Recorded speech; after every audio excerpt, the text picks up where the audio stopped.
All right, we're here again. Definitely at the connection, right? A place where you can come and absorb frequency, and I appreciate all them who come, especially those who are new. Welcome, learn, grow, make your own toolbox to help you find your way when needed to upgrade, upload, maintain whatever you need to do to stay in your pocket with your energy and protect it and make adjustments to tighten the bolts if you got a leak. Because, boy, if you're leaking, vampires smell it. Vamps. So, energy suckers. What's the word? What do they call them? What was the word for? There's a couple different words for succubus, right? They want to suck your energy out, kind of like a vampire. Vampire. Not pyre would be fire, wouldn't it be? When I think about the pyramid, the pyre, like pyromaniac, vampire, pyre, the pyre is talking about. But anyways, how did you like the Kalesh tribe? Definitely interesting. Stuff you won't see everywhere, won't show you everywhere, right? Maybe if you've seen it, you go, God, I've never seen this before. Never heard of this before. Definitely the Indo-European, they call it, which is really Aryan.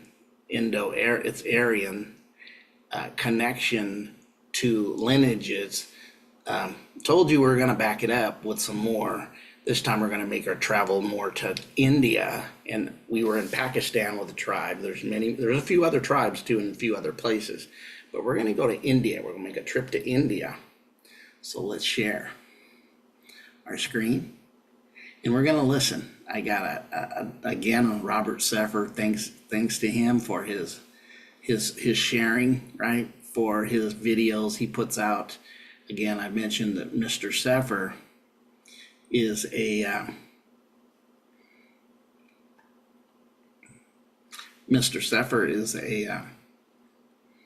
academia that got tired of the academia of pushing agendas. So what did he do? He ended up going into a place of realizing that there was agendas being propagated from the highest points of academia, which I really go in on here, because when you know that you know that you know and have the foundation built of what comes of this, he's saying there's agendas that will sacrifice truth and knowledge for the agenda. And so he's kind of left it. He's an anthropologist, an author, and I thank him for the videos that he's helped me with by seeing things in different ways. So we're going to get started. We're going to play this full video. So I will go off, definitely put some stuff out, share my feelings, and then we'll continue. Leader of India's National People's Party said that DNA testing has proven that Brahmins, the highest Hindu noble priest caste, were ancient Aryan settlers from Russia. Quote, "The DNA test shows no Brahmins belong to this country and are from Russia and have now settled here." While this statement has received a lot of backlash on Twitter and social media, it matches the official position of the Indian government, as well as accredited anthropologists that have evaluated the DNA evidence, some of which I will go over now. A recent genetic study titled "The Genomic Formation of South and Central Asia" analyzed genome-wide data from over 500 ancient individuals, meaning DNA samples of people that lived thousands of years ago compared to people living in present-day groups in South Asia, settling major questions about India's history and what that means for various theories of how civilization arose in the subcontinent. Authored by over 90 scientists from around the world, including scholars from Harvard, MIT, and the Max Planck Institute, the data documents a southward spread of genetic ancestry from the Eurasian steppe, correlating with the archaeologically known expansion of pastoralist sites from the Bronze Age over 4,000 years ago, starting around 2300 BC. mixing with earlier agriculturalists of Iran, then integrating farther south with people whose closest modern-day relatives are the tribes of the Andaman Islands. The indigenous natives of the Andaman Islands are among the various groups considered negrito, a Spanish term coined in the 16th century by missionaries used to mean little black person. Until contact, the Andamanese were strict hunter-gatherers. They did not practice cultivation. Their only weapon was the bow and harpoon, and they knew of no method for making fire in the 19th century. The Sentinelese were first contacted by the government in 1991. The contact party under the administration is always accompanied by security. The arrow-shooting Sentinelese are a constant fear.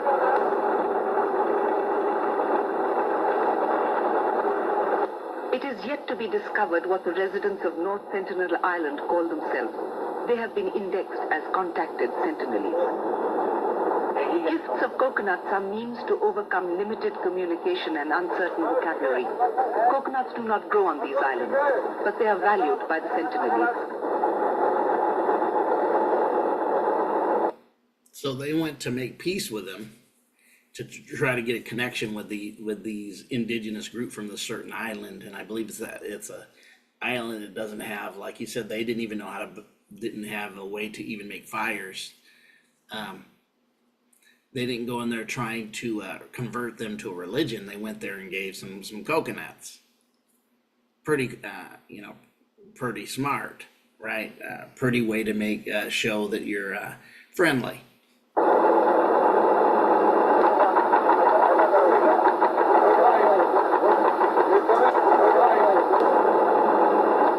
That is always there. That is what? That is angry or? No, they are not angry.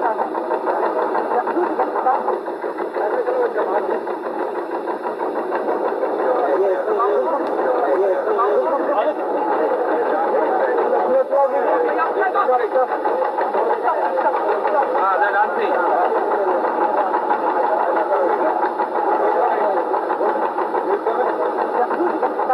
That is one of the things.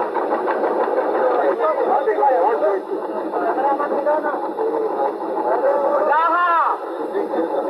Laha! Laha! Laha! Dag! Dag! Pedal! Dag!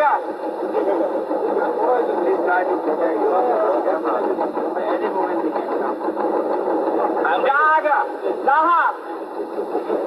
Laha! Dag! Dag! Laha! Dag! Daga means coconut. Laha means come here. These words are familiar to the Jarawa tribe. We do not know if the Sentinelese understand it. The death of a Christian missionary in 2019 that went to the Sentinel Islands to try to convert the natives had drawn world attention to the small island's reclusive inhabitants, who killed him as he was trying to convert the tribal population to Christianity. Since then, most governments, anthropologists, and religious organizations have decided to allow the Sentinel Island natives to be alone. There have been peaceful interactions, such as the one you're viewing now, from the 90s, but the tribe came out to meet them in the ocean and did not feel like their land, homes, or women and children were being threatened. The expedition also brought gifts of coconuts, rather than an intent to convert them to a new religious ideology, which is not suggested and no longer encouraged by most organizations. The estimated 90 Sentinelese continue to live as hunters and gatherers, solely dependent on food provided by nature.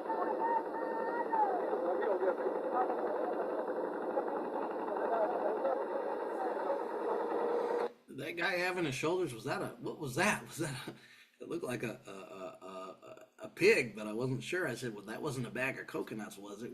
What was he having on his shoulders? And I looked at that. Doesn't look like the bag of coconuts. It almost looks like brown color down the back, like almost like a pig. And he had that thing on his shoulders. Maybe it is the coconuts. The Senegalese had a very mixed reaction towards this. In the first place, they cheerily greeted us on the shore and they indicated their presence by walking down towards the beaches and then disappear. It's heavy, isn't it? They are a very lively people who prefer to live in isolation, away from the mainstream of life.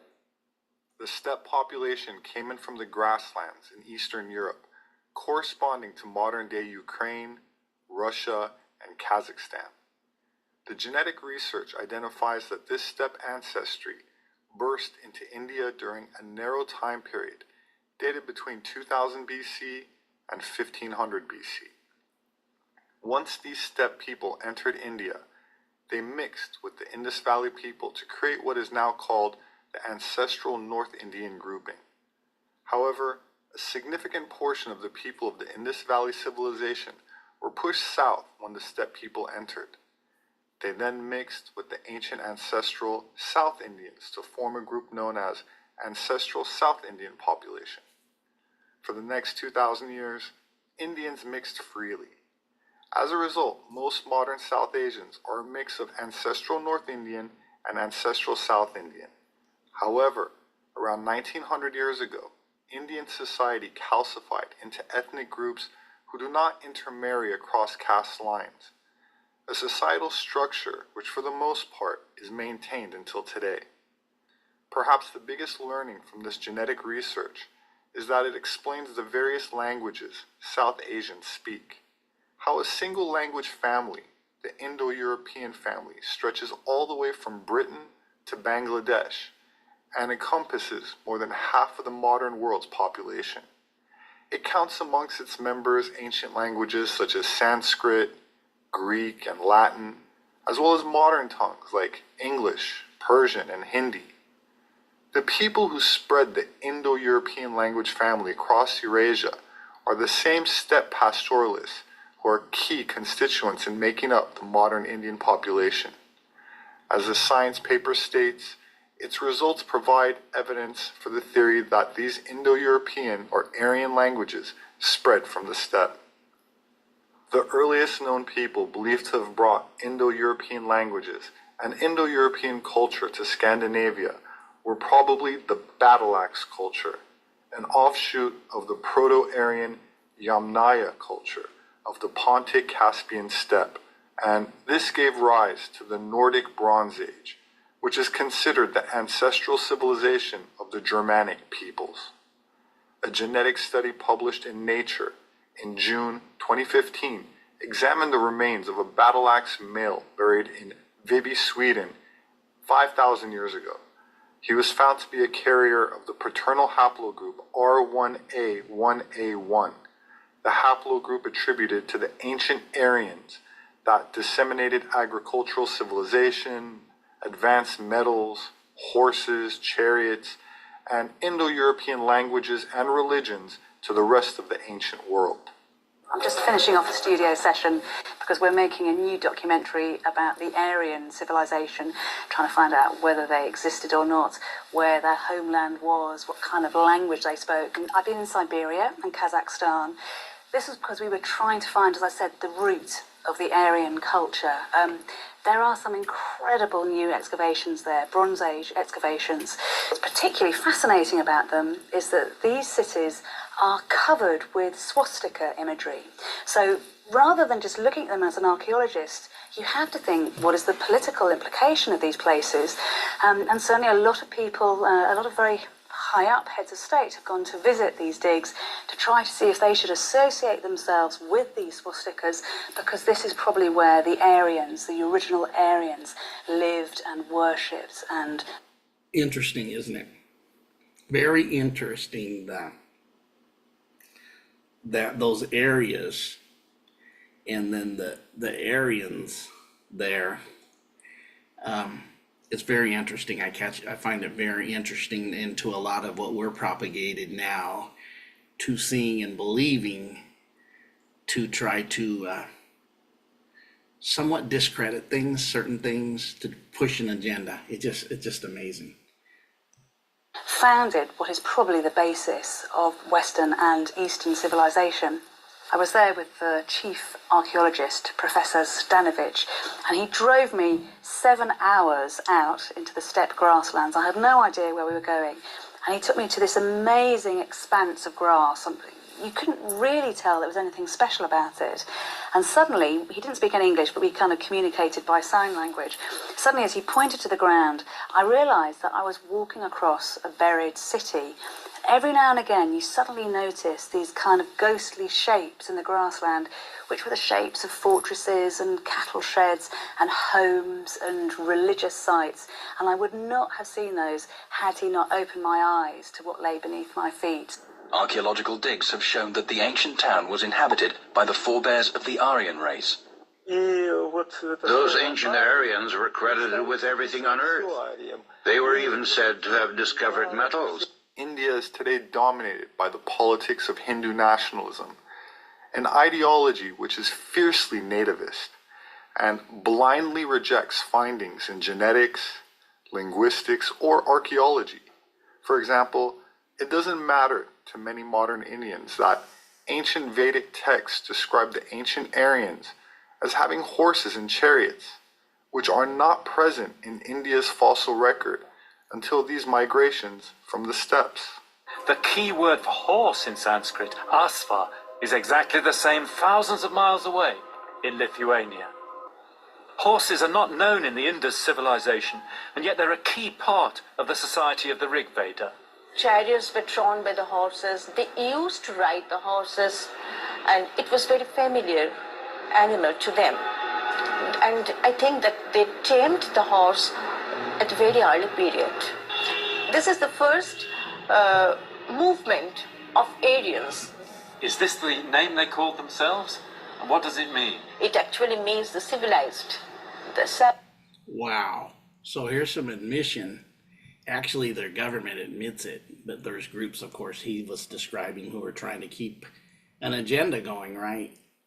Which makes sense to me because we see that everywhere, right? Especially in this reality, or is it? And that's my thing. Is this a reality or is it? Wait, I'm hoping you flip through the pages so I can finally go there one day. But I find this very amazing what she's saying. And it doesn't surprise me even when you look into the DNA. Yeah. Yeah, the socialized, civilized person. Yes, refined. Civilized, Yeah. refined person. Yeah. And so they use the word Arya. That's what they call themselves. Yeah. While the term Aryan is confined to describing a linguistic group in modern times, it is also etched into stone millennia ago in places like Iran by Darius the Great, who referred to his race and lineage as Aryan, which is why I use the term, which is also used to describe Buddha, who was a blue-eyed Aryan according to ancient writings, and why he is depicted with blue eyes even today in places like Thailand. While certain words such as... That's what I'm saying, that seeing that in this ancient, in the writing, it's telling you this, right? And I believe what he was saying earlier, horses were not natural. They were not in India at this time. They were brought from somewhere else. So another sign. The domestication of animals, the finding of metals. Aryan have been changed into words like Indo-European, which means the same thing. Certain historically Aryan symbols, such as the swastika, which goes back many thousands of years, Look at that. are Everywhere. being scrubbed from academia altogether. Yeah. This brings up the question, why? Whatever the reason, what cannot be denied is the reality of 4,000-year-old blonde and red-headed mummies discovered in places like China, which predate the arrival of East Asians to the area by several millennia. Aryan mummies that share genetic affinities to the many blonde and red-headed mummies of pharaohs in Egypt, Boom. spanning all dynasties, reflected in the blue-eyed Egyptian statues of their nobility and pharaohs. Of course, many people refuse to follow the science, instead opting to follow their feelings, virtue signaling in favor of political correctness rather than scientific correctness. Which brings us back to Kumar Yadav, the leader of India's National People's Party, who's calling for the lower social classes to chase away their upper caste demographics, which has sparked a political class war in India. Yadav stated that since DNA tests prove Brahmins are from Russia and other European countries, and despite their Aryan ancestors being mentioned in ancient epics like the Ramayana, the Mahabharata, the Vedas, and Puranas, the traditionally noble class should leave and turn over power to his party. Many people in India are divided over these remarks, with some refusing to accept that there was any migrations to India ever. Wow. Of course, these same Indo-Europeans migrated into Europe, which many modern Europeans take offense to and reject, despite DNA showing that many Irish, for example, can also trace their ancestry to places like Eurasia and the Middle East. Wow. Even Vikings genetics have been shown to have entered Northern Europe from places like Asia and the Mediterranean. As woke concepts are creeping into scientific fields such as anthropology, fewer resources are available to people that are interested in learning about the past, rather than being force-fed an egalitarian political ideology that strives to replace biological reality with fictitious equity. My name is Robert Sepper. I'm an anthropologist. My published work.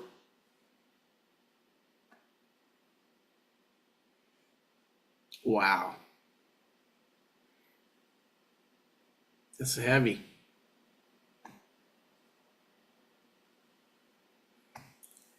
Yeah, I had to share those two videos back to back in the last 2 days with you because I have known about this for months. I was starting to find myself casted in all this stuff about certain things of history as being certain things, and then I was finding it really not making sense by the one speaking it, and almost like you have an agenda and you're pushing certain stuff to make certain things look a certain way. And it just within my spirit was just like, yeah, this is a little jive time. It ain't. I wasn't buying it, and then I get people, and then all of a sudden I kind of see something, and I find these people like Robert Sepper and chronologists who are not sticking with the agenda, because this agenda is coming from academia too, and is leaked in the conscious community. And in some ways, I kind of understand why it's in certain areas of the conscious community because of recency, right? Recent events. But the reality is not necessarily what they have told us full circle. As you see, we have the tribes in these different areas, and we find there's a language called Indo-European. It's Aryan. And like I said, I personally met somebody from Iran. My wife always corrects us. I go, Iran. And she goes, where'd you run to? It's Iran. And really it would be Aryan. So the combination of the two, it makes sense. People have been race mixing for a long time. We even have the story of the sons of God seeing the daughters of man and going into them, biblical, right? I think, what is it, the 6th chapter of Genesis? I could be wrong, to be the later chapter, but anyways, that's there. And definitely, I find this very, very powerful and eye-opening, right? Very eye-opening. So I just want you guys to have a great day. Dwell on it, think about it. Got some more videos coming. Definitely got another song breakdown coming. Probably my next video is a song breakdown coming. I'll give you a little heads up about it during the video, because when we do the song, it is a band many of you know. As the first band was, many of you know, we will do another song from another band, but you will know. and break this down to something I've said few words about, maybe a handful of times. A couple of friends that are here haven't dug in deep with what it is because they don't feel it's time yet, but we will share it, this video. But anyways, in a breakdown of it. You guys have a great, great day.